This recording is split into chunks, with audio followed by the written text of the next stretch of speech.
Glory to Jesus Christ. Glory to Him forever. Today, in our calendar, the Church has, among many saints that are commemorated today, there are two that are very special and that are very particular for two reasons. One of them was a bishop, another was a priest. Both of them are contemporary saints. Both of them are martyrs. One is called Bishop Nikolay He was appointed apostolic administrator of an area which back then was in Poland. And these were the late 30s of the 20th century. He became the first apostolic administrator in this territory, and that territory was very difficult to govern as a bishop for several reasons. That territory has been taken over by different countries so many times. Once there would be Russians who would occupy it. Then there was the Polish army that would occupy it. Then there would be the Austrian-Hungarian army that would take it over. And in that territory, because of so many changes of government, no church could say that this was their territory. But also, it was filled with different nationalities, especially Ukrainians, Poles, and Belarusians, and Russians. And there was a big mixture of different cultures. And along with that, there was a lot of hatred among these cultures, among these people. And because of this, there was very little religion. So he went there. He was a Redemptorist monk himself. He went to serve the people in that territory. Well, in his service he was quite successful, but he did not have a lot of time to do it because World War II came, and with it, or after it, at the end of World War II, these territories were finally occupied by the Soviet government. He was arrested, deported to the prison, then to Siberia, where he died as a martyr. His body has been brought back to Western Ukraine, to Lviv, and has been laid to rest on one of the cemeteries in Lviv. As a little child, I remember the church was forbidden. Religion as such was forbidden. We were not allowed to go to church. We were not allowed to express that we were Christians, that we believed in God in front of our teachers, in front of other students in the school. There was very religion in our lives as well. And there was quite a lot of hatred, because where there is hatred, there will be no religion. And the other way around, where there is no religion, there will be a lot of hatred. We would go to this cemetery, and there was very little wooden tiny cross over his tomb, over his grave. And people did not really know a lot about him. They did not know his biography, or because he was bishop for a short time. He did not have much time to work in that territory. This was not the classic Ukrainian territory where our Greek Catholic Church was working, so we knew little about him.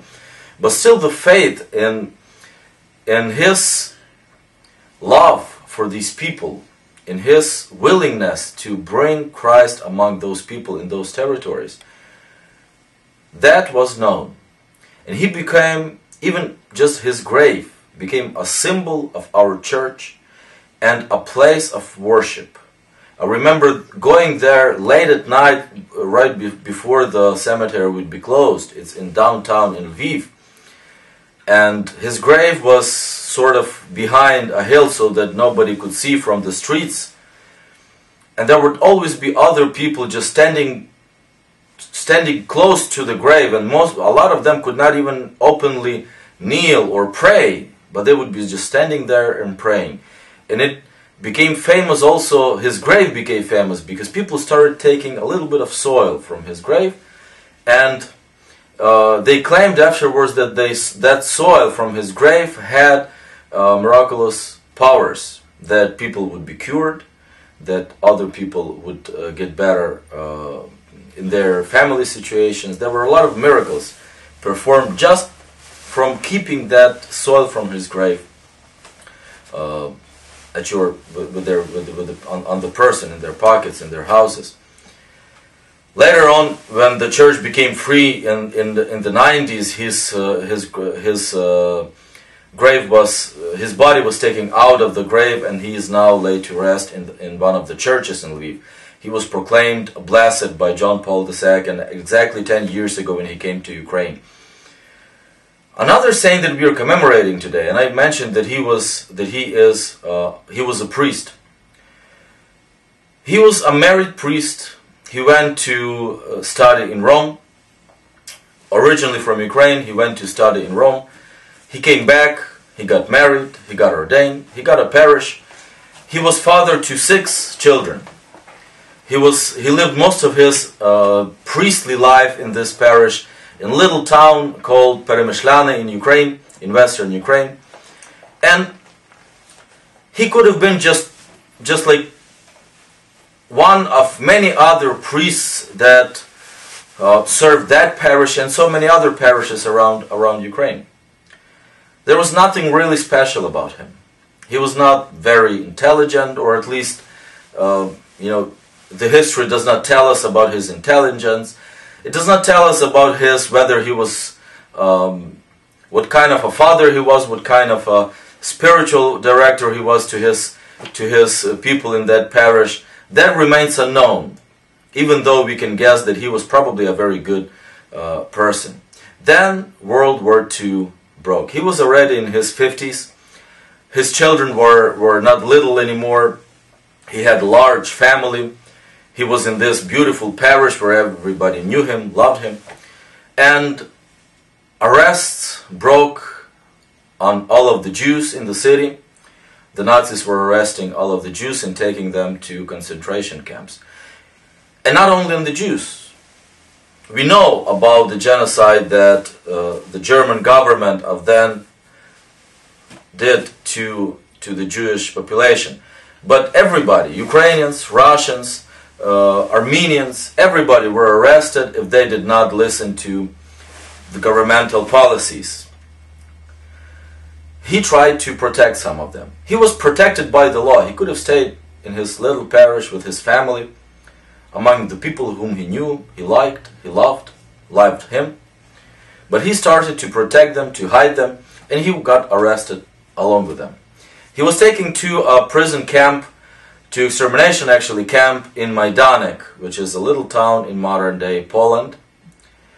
And even though he could have been easily released, because he was not a Jew, he was a priest, only if he asked, he could have been released from that camp. But he never did. He stayed there and he worked among those people that were being burned daily. This camp was a place where they would bring trains full of people, select just few of them who were younger and stronger, send them to work, and the rest would be burned. He was with them in these, how you call them, barracks where they live. They would not take him. So he lived there for quite a while. But he saw so many hundreds, thousands of people go by and go into these rooms where they were first killed by gas and then burned and then used. Their ashes were used to, how do you call that, improve soil. Their hair was used to make hair nets. Their bones were used to make buttons and other things. That's what he was witnessing. His family was trying to do a lot of to apply to the government for his release, but he was the one to stop them from doing that. And even though he left at home 6 children, I'm not sure, maybe at that time he already had some grandchildren, his wife, his family, his parish, his parishioners. He still thought that that place was the place where God sent him. And he regarded that camp as his parish. He died afterwards when the Russians, when the Soviet army was moving in. Germans were about to abandon this camp. They just burned everybody and went away. So he died, and he gave up his life together with these parishioners that he regarded as his family and the people that God gave him to save. He was saying his last prayers with Jews, with Protestants, with Poles, with Estonians, with Belarusians, with anybody from any religion, Muslims probably, with anybody. And he refused to leave that place. Today gospel gives us a good, the words that we hear, they are a good example of what these people that we are commemorating today, they heard the same words. It's only 60 years ago that they were walking this earth.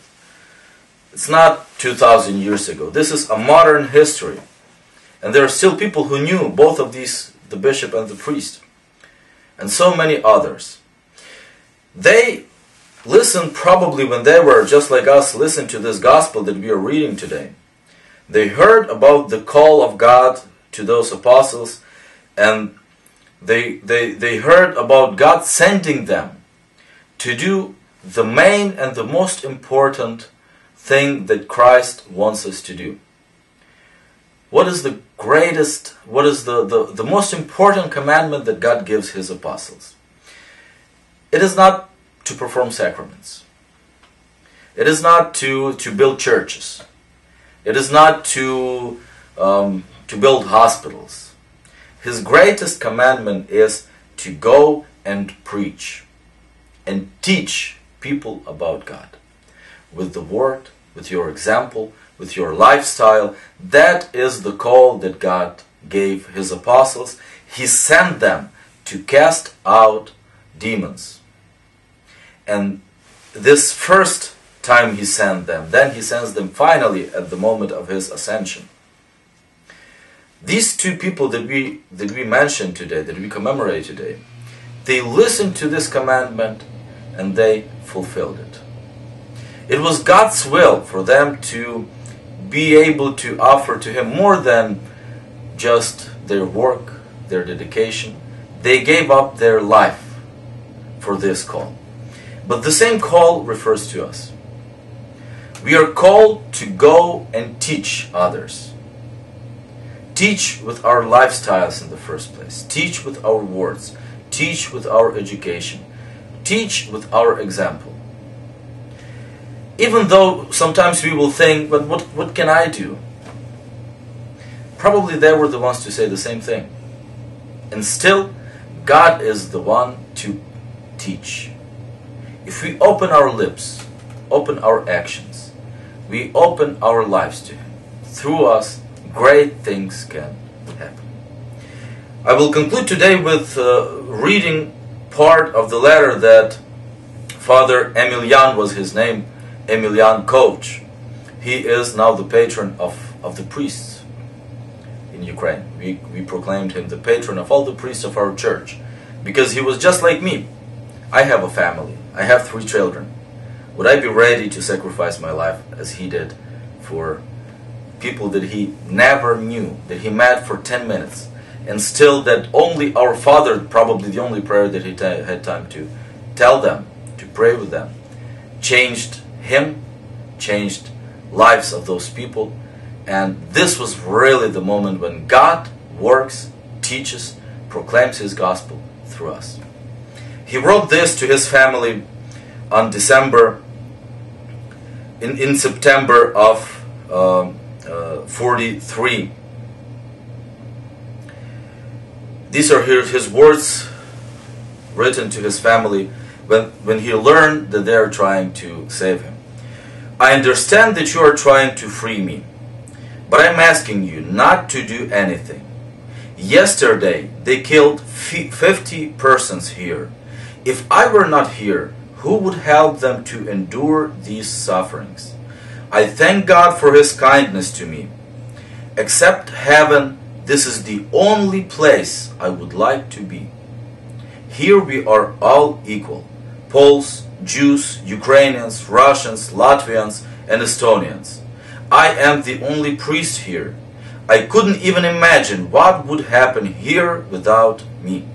Here I see God, who is the same for everyone, regardless of religious distinctions which exist among us. Maybe our church are different, but they are all ruled by the same all-powerful God. When I'm celebrating the Holy Mass, everyone prays. Don't worry and don't despair about my fate. Instead of this, rejoice with me. Pray for those who created this concentration camp and this system. They are the only ones who need prayers. May God have mercy on us all. Father Emilian, Coach. This example shall be given to us not by him, but by God. So that we, looking at this, reading these words of a man who is facing death every second of his life, probably in those days, and he has place in his heart only for God, and only for His love and for His will. Glory to Jesus Christ. Glory to Him forever.